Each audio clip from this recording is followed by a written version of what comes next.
Breaking చూస్తున్నారు. మానవత్వం మంట కలిసిపోయింది అని చెప్పడానికి ఉదాహరణగా కాకినాడ జిల్లాలో వెలుగు చూసిన ఘటన ఇప్పుడు ప్రతి ఒక్కరు కూడా మాట్లాడుకుంటున్నారు. తోటపేట గ్రామంలో ఏకంగా 43 కుటుంబాలను సామాజికంగా బహిష్కరించడం ఇప్పుడు కలకలం రేపుతోంది. అన్యాయాన్ని ప్రశ్నించినందుకు గ్రామ పెద్దలుగా చెలామణి అవుతున్న కొందరు వ్యక్తులు బాధితులపై అరాచకానికి తెరలేపారు.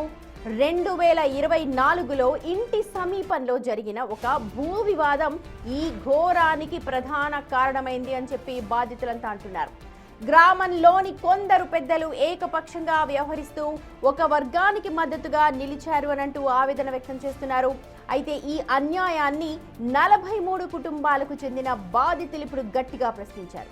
అంతే, కక్ష కట్టిన గ్రామ పెద్దలు వారిపై దాడులకు తెగబడమే కాకుండా వారి స్థలాలకు వెళ్లే దారులన్నింటినీ కూడా మూసివేశారు.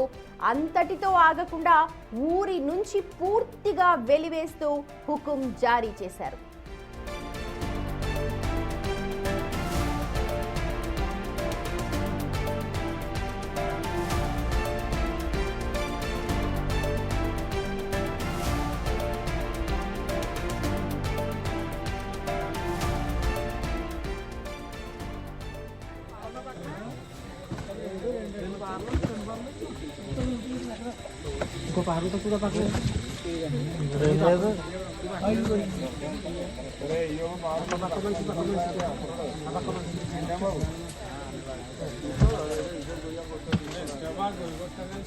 సామాజిక బహిష్కరణ కారణంగా బాధితులు నరక యాతన అనుభవిస్తున్నారు. వరి కోతలు కోయనివ్వకుండా అడ్డుకుంటున్నారు. అలాగే కిరాణా షాపుల్లో వారికి నిత్యావసర వస్తువులు కూడా ఇవ్వడం లేదు. కనీసం హోటళ్లకు వెళితే టిఫిన్ కూడా పెట్టకుండా అమానుషంగా ప్రవర్తిస్తూ ఉన్నారు. అంతేకాదు, ఊరిలో జరిగే ఎలాంటి శుభకార్యమైనా, పండగైనా, పబ్లిక్ సమావేశాలకైనా ఈ 43 కుటుంబాల వారిని అస్సలు రానివ్వడం లేదు. ఇక తమకు జరుగుతోన్న అన్యాయంపై బాధితులు జిల్లా collector, Kakinada SP, Kakinada rural CI, Coringa SI, స్థానిక ఎంఆర్ఓల చుట్టూ కాళ్లరిగేగా కూడా తిరిగారు. పలుమార్లు వినతి పత్రాలు కూడా సమర్పించారు. అయినా సరే ఇప్పటి వరకు ఏ అధికారి కూడా స్పందించలేదు అని తెలుస్తోంది. సమస్యను పరిష్కరించాల్సిన యంత్రాంగం మరి ఎందుకు నిర్లక్ష్యంగా వ్యవహరిస్తోంది? ఈ వ్యవహరించడం వల్లే తాము ఇంకా ఇబ్బందులు పడుతున్నామంటూ బాధితులంతా కూడా ఆరోపిస్తూ ఉన్నారు.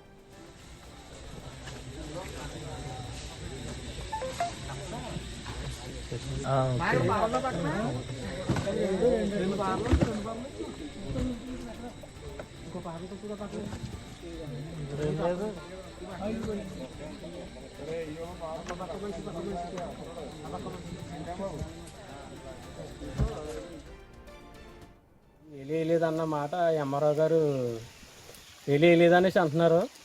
వాళ్ళు మా చిన్నాన్నగారు చనిపోయి 2 months అవుతుంది. 2 months కూడా మరి గ్రామానికి సంబంధించిన వాళ్ళు ఎందుకు రాలేదనేసి నేను అడుగుతున్నాను ఎంఆర్ఓ గారిని. ఇప్పుడు ఎందుకు గొడవలు ఉన్నా మనిషి చనిపోయారన్న టయానికి ఎవరైనా ఇంటి పక్క వాళ్ళు, ఇంటి ఎదురు కూడా రావాలా? ఒక్కరు కూడా రాలేదు. మా చిన్నాన్ని మేమే పూడ్చుకున్నాం రైతు 8 గంటలకు తీసుకెళ్ళి. ఇప్పుడు వేలేదు అంటున్నారు. ఇవ్వకపోతే గ్రామం వాళ్ళు ఎందుకు రాలేదు? దీన్ని ఎంఆర్ఓ గారు గ్రహించాలని నేను అడుగుతున్నాను. వీడియో కూడా చూపిస్తున్నాను. పోనీ మీ నిన్న గ్రామంలో పెట్టిన ప్రెస్ మీట్కి సంబంధించిన వాళ్ళు, గ్రామం వాళ్ళు ఈ వీడియోలో ఒక్కరు అన్నం ఉన్నారేమో ఒకసారి ఎంఆర్ఓ గారు చూడాలని నేను అడుగుతున్నాను. ఇదిగో చూడండి, గ్రామానికి సంబంధించిన వాళ్ళు ఎవరైనా ఈ వీడియోలో ఉన్నారేమో. మా చిన్నాన్ని మేమే పూడ్చుకున్నాం. ఈ 10 మంది 15 మంది తీసుకెళ్ళి పూడ్చుకున్నాం. ఈ రోజు కూడా ఊళ్ళో ఫంక్షన్ జరుగుతుంది. ఆ ఫంక్షన్ కూడా మాకు సంబంధించిన వాళ్ళు ఒక్కను కూడా పిల్లలేదు. దానికి ముందు భద్రయ్య గారు ఏమన్నారో అది ఎందుకు చెప్పలేదండి? మేము పెద్దలం, మా ఇష్టం చేస్తాం, మీరు అనిమానిగా ఉండాలన్నప్పుడు అదేమైంది సార్? దానికి బదులుగా తిట్టడం తప్ప అదొకటి. తర్వాత దొన్నా సాయం గారు చెప్పారు, వెళ్ళలేదండి, మంచినీళ్ళు ఇస్తున్నాం, కుళాయి నీళ్ళు ఇస్తున్నాం. కుళాయి నీళ్ళు అమ్మ బాబుదా? గవర్నమెంట్ ఇచ్చిన కుళాయి నీళ్ళు మేము పెట్టుకుంటే వాళ్ళు మాకు ఇచ్చేది ఏంటండి? మా చిన్నగారు చనిపోయినప్పుడు పక్కన ఉన్న ఇల్లే కదా సాయందే, ఆవిడ ఎందుకు రాలేదండి? శ్మశానం దగ్గరికి ఎందుకు రాలేదు? పక్కింటి ఒక ఆవిడ మానవత్వంతో టీ ఇచ్చినందుకు ఆవిడని కూడా బంధించడం జరిగింది. ఇటువంటి పిచ్చి పనులన్నీ చేసి గ్రామాన్ని భయభ్రాంతికి గురి చేస్తున్నారు. గ్రామంలో పెద్దలుగా చెలామణి అవుతోన్న రేవు భద్రయ్య, ఉడా వెంకటరామకృష్ణ, ఉండ్రు సత్యనారాయణ, బూదితి సత్యనారాయణ, దాడాల బాలరాజులు వీరంతా కలిసి తమ జీవితాలను రోడ్డున పడేశారంటూ బాధితులంతా కూడా కన్నీటి పర్యంతమవుతున్నారు. మొత్తానికి అధికారుల చుట్టూ తిరిగి విసిగిపోయిన బాధితులు చివరకు బిగ్ టీవీ ఎదుట తమ గోడుని వెళ్లబోసుకున్నారు. తాము గౌరవంగా స్వతంత్రంగా జీవించే హక్కును కల్పించాలంటూ బాధితులంతా వేడుకుంటూ ఉన్నారు. నాకు 3 కొడుకులండి. 3 కొడుకులకి మాకు ఏ ఆస్తిపాస్తులు లేవు. ఒక 2 స్థలాలు సంపాదించానండి. కొంచెం డబ్బులు పెట్టి కొన్నాను. ఒక స్థలానికి ఒక అతను దారి వెళ్ళకుండా మూసేశాడు. ఆ దారి ఇమ్మంటే నీకు దారి లేదని అడ్డంగా తిరిగాడు. తిరిగితే చాలాసార్లు గ్రామంలో పెట్టాము. గ్రామంలో పెడితే గ్రామస్తులు కూడా ఏం చెప్పలేకపోయారు. 3వసారి మొత్తం అందులోకి వెళ్ళకుండా మొత్తం బంధించేశాడు. బంధించేసిన తర్వాత కూడా మళ్ళీ గ్రామ పెద్దలు చెప్పాము. గ్రామ పెద్దలు మా వల్ల కాదని 3 రోజులు తిప్పుకొని మా వల్ల కాదు, మీరు ఏం చేసుకుంటారో చేసుకోండి అన్నారు. అప్పుడు వెళ్ళి కోరం పోలీస్ స్టేషన్ కంప్లైంట్ చేశాము. ఆ తర్వాత ఇంకా మా ఇంటి పక్కన మా సొంత సైట్ ఒకటి ఉందండి. అది మా చిన్నప్పుడు మా తండ్రి గారు మా బావకి అది మామూలుగా ఇల్లు కట్టుకోవడానికి అది ఇచ్చాడు. వాళ్ళకైతే పిల్లలు లేరండి. పిల్లలు లేకపోతే ఒక అమ్మాయిని తీసుకొచ్చి పెంచుకున్న అమ్మాయి దత్తత చేసుకోలేదు. కానీ మామూలుగా ఆ అమ్మాయిని పెంచుకొని పెళ్లి చేసి విడిచిపెట్టేశారు 20 సంవత్సరాల క్రితం. వెళ్ళిపోయింది, అత్తారింటికి వెళ్ళిపోయింది. ఆ అత్తారింటికి వెళ్ళిపోయిన అమ్మాయిని మా మేనల్లో ఒకడు ట్రాప్ చేసి తీసుకొచ్చి, ఈ స్థలం నీకే అవుతుంది, నువ్వు వచ్చి అక్కడ నిలబడితే గ్రామస్తులతో స్థలం నీకు ఇప్పించేస్తాను, నీకు ఇప్పించిన తర్వాత నీ దగ్గర డబ్బులు పెట్టి నేను కొనుక్కుంటాను అని దాన్ని ఎర్రెక్కించి తీసుకొచ్చి అక్కడ ఆ స్థల వివాదం పెడితే అది కూడా కోరం పోలీస్ స్టేషన్కి వెళ్ళామని. దాంట్లో కూడా దౌర్జన్యంగా పెద్దలు వచ్చి మమ్మల్ని గెంటేసి రాళ్ళు పాతారండి. అది పాతలకి ఇవ్వలేదు, ఇది వేరే డిస్ప్యూట్లో ఉంది, మీరు అలా చేయొద్దు అని చెప్పినా కూడా వాళ్ళు ఎవరూ వినలేదండి. వెనకపోయేసరికి దాన్ని తీసుకెళ్ళి కోరం పోలీస్ స్టేషన్లో పెట్టాం. ఈ 2 విషయాలు కోరం పోలీస్ స్టేషన్లో మేము వెళ్ళామని ఈ గ్రామ పెద్దలు అతని దగ్గర లంచాలు తిని మమ్మల్ని అందరినీ మా 3 కుటుంబాలను ఎత్తివేశారు.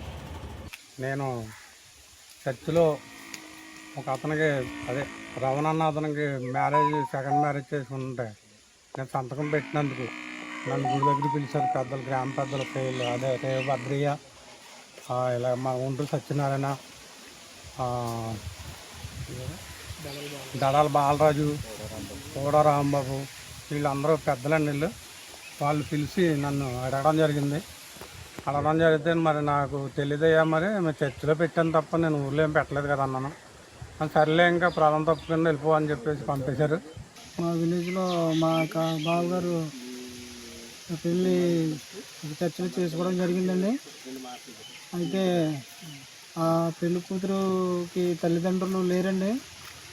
లేకపోతే మరి అక్కడ అమ్మాయి తరపుని సాక్ష్యంతం పెట్టడం జరిగింది. నేను వాళ్ళు ఎంత మాత్రం స్పందించలేదండి. ఆ పెళ్ళికి రాలేదండి. రాక మేము చర్చి విలేజ్ కాబట్టి ఇంకా రావట్లేదనేసి మేము పెద్దపూర్వకంగా అక్కడ సాక్ష్యాంతాలు పెట్టామండి. అమ్మాయి తరపున నేను పెట్టాను. ఆ సాక్ష్యాంతం పెట్టానని మా గ్రామ పెద్దలు ఆసరాగా తీసుకొని మరి ఆగస్టు 14వ తారీఖున నా కుమారుడు వివాహం చేయడం నేను తలపెట్టానండి. అయితే మరి బంధువులు దూరస్తులందరికీ కార్డులు ఇచ్చుకుంటాం. రేపు పెళ్ళనిగా ఈ రాత్రి విలేజ్ అంతా చెప్పుకుంటామండి. నా కుమారుడు పెళ్ళి కదా, మీరు అందరూ వచ్చి చక్కబెట్టండి అని చెప్పుకుంటాం. పెద్దలకి గ్రామంలో ఉన్నటువంటి ప్రజలందరూ కూడా చెప్పుకుంటాం. ఒకవైపు నుంచి చెప్పుకుంటూ వెళ్తున్నాము. వెళ్తుంటే నా కుమారుడు పెళ్ళి కదా అని వెళ్తుంటే మరి ఒకవైపు నుంచి మాకు వెలువాటర్ ఇస్తారండి. ఎవరైతే పలానా బ్రహ్మ ఇంటికి వెళ్ళకూడదు, వెళ్ళిన వాళ్ళకి 1000 రూపాయలు 10,000 రూపాయలు తప్పు అనేసి చెప్పారండి. ఎలాగైతే ఎప్పుడైతే ఆర్డర్ విన్నారో ప్రజలందరూ కూడా నా కుమారుడి పెళ్ళికి ఏ ఒక్కరూ రాలేదండి. రైట్, కాకినాడలో జరిగిన ఈ అమానుష ఘటనకు సంబంధించి మరింత అప్డేట్స్, ఇన్సైట్ మనం తీసుకుందాం. మా ప్రతినిధి శివ మనతో జాయిన్ అవుతున్నారు. శివ, ఎప్పుడో ఇండిపెండెన్స్ వచ్చిన తర్వాత అంటే స్వాతంత్రం వచ్చిన తర్వాత 40లో వెలి అన్న మాట వినాం. ఇప్పటికీ పాఠ్య పుస్తకాల్లో ఉంటుంది వెలి అన్నది. కానీ ఇప్పుడు ప్రత్యక్షంగా కాకినాడలో చూస్తున్నాం. ఒకరు కాదు ఇద్దరు కాదు 43 కుటుంబాలు. నాకు ఇందాకటి నుంచి అంటే ఈ స్టోరీ చూసినప్పటి నుంచి అనిపించింది ఒక పెళ్లి, దానికి సంబంధించిన ల్యాండ్, ఆ విషయంలో మొత్తం గొడవ జరిగింది, అంతేనా? ఎస్ సుమతి, ఖచ్చితంగా కాకినాడ జిల్లాలో ఇలాంటి ఒక ఒక సామాజిక బహిష్కరణ అనేది ఎప్పుడో రాజుల కాలంలోనో లేదంటే స్వతంత్ర రాకముందో విన్న మాటలన్నీ కూడా మళ్ళీ ఒకసారి ఇట్లాంటి మాటలు కూడా వింటున్నామని చెప్పుకోవాలి. పూర్తి స్థాయిలో చూసుకున్నట్లయితే 1 కాదు 2 కాదు పూర్తిగా 43 కుటుంబాలను వెలివేశారంటూ కూడా వారందరూ కూడా ఆందోళన పట్టబట్టారు. 1 కాదు 2 సంవత్సరాల నుంచి కూడా వారు పోరాటం చేస్తున్నారు. 2024లో మొదలైన ఈ వివాదం సంబంధించి ముందుగా 20 కుటుంబాలను వెలివేశారు. ఆ కుటుంబాలతో మాట్లాడుతున్నారు, వారికి సహకరిస్తున్నారు అనే నేపథ్యంలో ఇంకొక 23 కుటుంబాలను కూడా వెలివేస్తే ఇప్పుడు ఆ 43 కుటుంబాలు కలిసి వాళ్ళ ఆదన వాళ్ళే చూసుకుంటున్నామని చెప్తున్న పరిస్థితి అయితే ఇక్కడ కనిపిస్తుంది. పూర్తి స్థాయిలో చూసుకున్నట్లయితే గ్రామంలో పూర్తిగా చూసుకున్నట్లయితే ఈ వెలికి సంబంధించి ఈ పెద్ద చర్చనీయాంశంగా మారిందని చెప్పుకోవాలి. ఇలాంటిది ఒక దారుణ ఘటనగానే మనం చూడాలి. ఎందుకంటే అన్నట్టుగా 2 ఏళ్ల నుంచి అంటే 24లో పెళ్లి జరిగింది. పెళ్లి జరిగినప్పటి నుంచి కూడా ఎవరైతే సాక్షి సంతకాలు పెట్టారో వాళ్ళని బహిష్కరించారు, వాళ్ళకి సహకరిస్తున్న వాళ్ళని కూడా బహిష్కరించారంటే మొత్తం 43 కుటుంబాలు. అండ్ ఇక్కడ ఇంకొక పాయింట్ ఏంటంటే అధికారులకి కంప్లైంట్ చేశారు, ఎంఆర్ఓకి కంప్లైంట్ చేశారు, అందరికీ కంప్లైంట్ చేశారు. ఏ ఒక్కరు కూడా రాలేదా విలేజ్లోకి? ఏ ఒక్కరు కూడా వచ్చి ఆ పెద్దలతో మాట్లాడే ప్రయత్నం చేయలేదా? సుమతి, దీనికి సంబంధించి కోరంగి పోలీస్ స్టేషన్ లో ఒకసారి పెద్దల్ని పిలిపించడం, అటుపక్క ఇటుపక్క ఇరు వర్గాలను పిలిపించి చేతిలో చేయవేసి ఎస్ఐ దాన్ని వివాదాన్ని సద్దుమణికే విధంగా అందరూ కలిసి ఉండాలని చెప్పడం, మళ్ళీ అక్కడి నుంచి కూడా పెద్దలు అక్కడ ఒప్పుకోవడం, మళ్ళీ గ్రామంలోకి వచ్చిన తర్వాత యథారాజా తథా ప్రజ అన్నట్లుగా మళ్ళీ పూర్తి స్థాయిలో వాళ్ళు అదే బాణి కొనసాగించడం, మళ్ళీ వీరు మరొకసారి ఆర్డీఓ కంప్లైంట్ చేయడం, అక్కడ ఒకసారి ఇలాగే జరగడం, మళ్ళీ ఎస్పీ ఆఫీసులో ఇలాగే జరగడం, అలాగే కలెక్టరేట్ లో కూడా ఇలాగే ప్రతిసారి అధికారులు ముందుకు వెళ్ళేటప్పుడు అంతా కలిసే ఉంటామంటూ కూడా గ్రామ పెద్దలు చెప్తున్నారు. కానీ గ్రామంలోకి వచ్చిన తర్వాత తమ గ్రామంలో ఇళ్ళకి కానీ తమకు శుభకార్యాలకు కానీ లేదంటే తమకు సంబంధించిన విషాదాల్లో కానీ ఎటువంటి వాటిలో కూడా పాల్గొనడానికి వీల్లేదని హుకుం మాత్రం ఇంకా నడుస్తూనే ఉందంటూ కూడా ఈ బాధిత అందరూ కూడా చెప్తున్న పరిస్థితి కనిపిస్తుంది. ఎన్నిసార్లు అధికారుల దగ్గరికి వెళ్ళినా కేవలం వాళ్ళు పిలిపించుకుని అక్కడికక్కడ వివాదాన్ని సద్దుమణిగిస్తే చేతులు కలిపి అక్కడి నుంచి పంపిస్తున్నారు. మళ్ళీ గ్రామంలోకి వచ్చిన తర్వాత మళ్ళీ అదంతా కొనసాగుతూనే ఉంది. సినిమా లాగా అధికారుల ముందుకు వెళ్ళినప్పుడు బాగానే చేయి కలుపుకొని వెళ్తున్నారు, కానీ ఊర్లోకి వచ్చేసిన తర్వాత మళ్ళీ యథారాజా తథా ప్రజ అంటే ఎక్కడికక్కడ వాళ్ళతోటి కనెక్షన్స్ అన్ని కట్ చేసేసుకుంటున్నారు. ఇది గత 2 ఏళ్లుగా జరుగుతోంది. మరి అధికారులు దాని తర్వాత ఏమన్నా పర్యవసానాలు చూడడానికి ట్రై చేశారా? ఎందుకంటే వీళ్ళు మళ్ళీ వెళ్తూ ఉన్నాము, చాలా సార్లు వెళ్ళాము అని అంటున్నారు. ఇన్నిసార్లు వస్తూ ఉంటే ఎందుకు ప్రాబ్లం ఎరేజ్ అవుతోంది అని. అండ్ ఇది ఒక రాజ్యాంగ ఉల్లంఘన, కాన్స్టిట్యూషనల్ రైట్స్. ఇప్పుడు ప్రతి ఒక్కరికి జీవించే హక్కు ఉంటుంది. సతీ సహనం కావచ్చు, అన్టచబిలిటీ కావచ్చు, ఇవన్నీ కూడా పాటించడానికి వీల్లేదు. కానీ ఇలాంటివి పాటిస్తున్నారంటే వాళ్ళ మీద కఠినమైన చర్యలు తీసుకోవాలి కదా పోలీసులైనా. ఎస్ సుమతి, ఖచ్చితంగా దీనికి సంబంధించి ఒక విచారణ కమిటీ వేయాలి. దీనికి సంబంధించి ఏం జరిగింది అనేది పూర్తి స్థాయిలో కూడా తెలుసుకోవాలి. క్షుణ్ణంగా వీరు చెప్పే ఆరోపణలు, అదేవిధంగా వీరికి జరిగిన వివక్ష నిజమా కాదనేది ఒక కమిటీని వేసి పూర్తి స్థాయిలో ఒక నివేదిక తెప్పించుకుని ఆ నివేదిక ద్వారా అయితే యాక్షన్ తీసుకోవాల్సిన పరిస్థితి ఉంటుంది. ఖచ్చితంగా మీరు చెప్పినట్టుగా ఇది రాజ్యాంగ ఉల్లంఘన. ఇదైతే వీళ్ళు స్వేచ్ఛని హరించే విధంగా ఒకరిని కంపల్సరీగా చూసుకున్నట్లయితే ఈ 43 కుటుంబాలకు సంబంధించి ఉపాధిని కూడా ఇవ్వకుండా ఉండడానికి, అంటే వీరికి సంబంధించిన మేస్త్రి ఉంటారు, వీళ్ళందరూ కూడా రోజువారీ కూలి పనులకు వెళ్ళేవారు కాబట్టి ఆ కూలి పనులకు వెళ్లే మేస్త్రిని కూడా బెదిరించడం జరిగిందంటూ కూడా వీరు డైరెక్ట్ గా మీడియా ముఖంగా చెప్తున్న పరిస్థితి కనిపిస్తుంది. ఈ నేపథ్యంలోనే వారి ఉపాధికి కూడా లేని పరిస్థితుల నేపథ్యంలో కేవలం ఉపాధి హామీ పనులకు వెళ్ళి, అంటే గవర్నమెంట్ పనులు అయితే వీరు ఏం చేయలేరు కాబట్టి గవర్నమెంట్ పనులకు మాత్రం వెళ్ళి జీవనాన్ని కొనసాగిస్తున్నాం అంటూ కూడా వీరు చెప్తున్న పరిస్థితి ఇక్కడ కనిపిస్తుంది. ఇలాంటి ఒక దౌర్భాగ్య పరిస్థితిలో వీళ్ళు బతుకుతూ ఉన్నప్పుడు ఖచ్చితంగా ఉన్నత స్థాయి అధికారులందరూ కూడా ఒక కమిటీని ఏర్పాటు చేసి గ్రామంలో ఏం జరుగుతున్నది అనేది క్షుణ్ణంగా పరిశీలించి ఎంక్వైరీ చేసి వీరు ఇచ్చిన ఆధారాలు నిజమా కాదా అనేది స్పష్టంగా తెలుసుకున్న తర్వాత యాక్షన్ తీసుకోమనేది వీరైతే ఖచ్చితంగా అడుగుతున్నారు. ఈ సమస్యకి ఈ 2 సంవత్సరాల తర్వాత అయినా ఫుల్ స్టాప్ పడాలంటూ కూడా మీడియాను ఆశ్రయించినట్టుగా కూడా వీరైతే తెలుపుతున్న పరిస్థితి ఇక్కడ కనిపిస్తుంది. Sumathi, right, thank you Shiva. మొత్తానికి చూడొచ్చు కాకినాడ జిల్లాలో చోటు చేసుకున్న ఈ వెలికి సంబంధించి బిగ్ టీవీని ఆశ్రయించారు బాధితులంతా కూడా. మరి గ్రామ పెద్దలు దీనికి ఎలాంటి సమాధానం చెప్తారు, అలాగే అధికారులు ఎవరైతే అక్కడ స్థానంలో ఉన్నారో ఎంఆర్ఓ కావచ్చు, పోలీసులు దీనికి ఎలాంటి పరిష్కారాన్ని చూపిస్తారు.